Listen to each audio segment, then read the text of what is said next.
Okay, so natapos na yung mga depush rod na ginawa natin na conversion sa 200cc at 175cc sa mga naka-schedule. Ngayon naman, de-timing chain naman. Ayan o, Boxer 150. Tapos dito naman Raider 150 overhaul.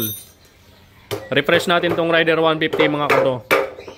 Requested by bossing from Anaw, Tarlac. Iniwan na to nung Sabado. Kaya ngayon, yan, backlast time na. Na-stock na to. So kaya ngayon ipapakondisyon ni bossing. Yan, check natin yung black kung goods pa, kung wala pang gas-gas o kanal. Check. Let us check.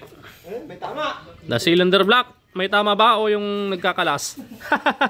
Brother Lito Velasco. Check natin yung black. Okay. Ito yung kanyang cylinder block. Kakapain natin yan. Sasalatin natin kung may kanal o wala. Pero parang meron na. Tinitignan ko pa lang parang meron na. Diyan o. Yan. Try natin salatin mga kabro. Yan, mga pagkakamali. Isang pagkakamali lang. Okay. Guguhitan mo na. Hindi. Pupupukin mo na. Meron na nga mga kabro. Nasasalat ko na yung kanal. At may kanto na dito sa may bandang itaas. Yan. Papalitan natin ng kwanto. Valve seal pa. Tapos, Brother Lito, yung kwan, timing chain kanina pinapaipukot mo yung kwan, yung magneto, hindi ba tumutunog? Smooth ba yung ikot? Hindi ko na napansin eh. O sige, palitan na natin yan. Hindi mo pala pinansin eh. Hindi ko na napansin. Okay. Okay, baklas. Update ko po kayo mamaya dito mga kabro. At pagkatapos nilang linisan yan, bibili naman ako ng materyales tapos assembling ko na. Okay mga kabro, dadalhin na natin sa machine shop yung sigunyal ng Raider 150. Papapalitan natin ng dalawang sigunyal bearing. Tapos dalawang bearing sa balancer. Okay, let's go! Okay, so napapalitan na natin ng dalawang sigunyal bearing mga kabro yung kanyang sigunyal. At ngayon ikakabit na natin itong transmission set. Ilagay na rin natin yung sigunyal. Lagay na rin natin yung shifting drum, shifting port. At syempre yung kanyang kick axle. Alright. Yan, napakadali lang assemblein ng transmission set ng Raider 150. Pagkatapos natin assemblein mga kabro at may ilagay lahat ng mga dapat ilagay dyan sa loob ng kanyang makina, lagyan na natin to ng pandikit. So ang gamit nating pandikit dito sa crankcase mga kabro ay Beta Gray.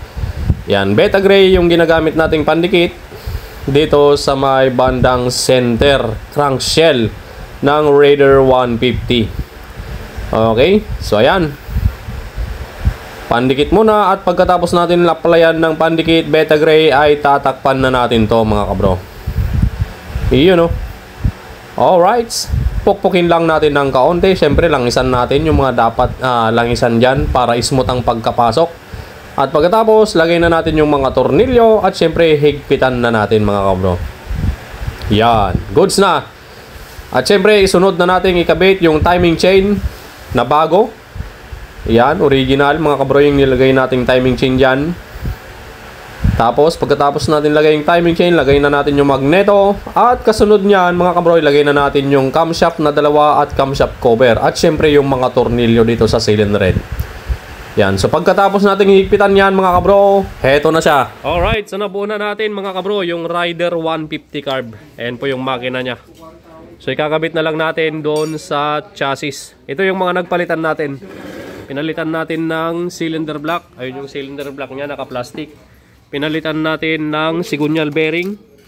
Ayan, dalawang sigunyal bearing mga bro, pinalitan natin. Magaspang na yung ikot, tapos dalawang balancer bearing. Alright. Nagpalit din tayo ng timing chain. Yan, timing chain pinalitan na rin natin.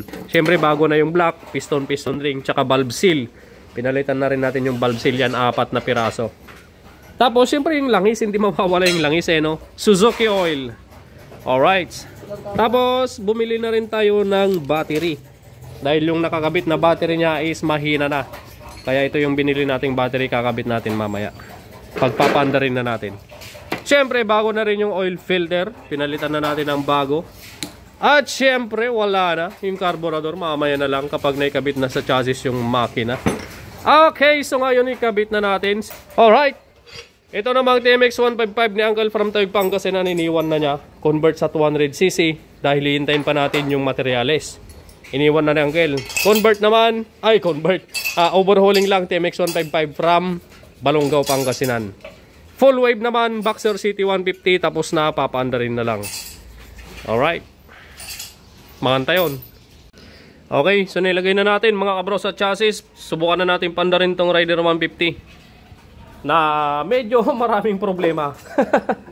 Sa panlabas marami pang problema to, wirings pa. Okay, start. On click up labo. Ayan o. Orange na. So problema pa nito, carburetor na stock. Kaya ngayon, dire-diretso yung tulo niya sa carburetor, yun sa ilalim yun, no? Tumutulo. Habang umaandar, tumutulo. Ang problema nito, tumigas yung valve ay, ano pangalan nun pare? Floater valve. Yung floater valve niya, nanigas yung goma. At ang problema, nag-stack up din yung floater niya. Ngayon, overflow niya. Ayun, no? Diretso tulo yung gasolina. So, carburetor, palitan natin ang repair kit. Wirings pa nito mga bro, na-fuse. Hindi pa gumagana yung push button. O yun, nag-i-spark lang, oh. So wirings, ayusin pa yung wirings dito. Marami-rami pang ayusin dito sa panlabas, pero yung makina goods na. Yan, oh.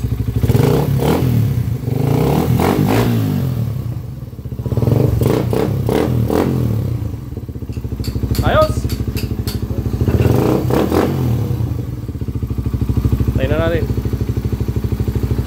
Pati susyan nagloloko. Ayaw mamatay. Yun.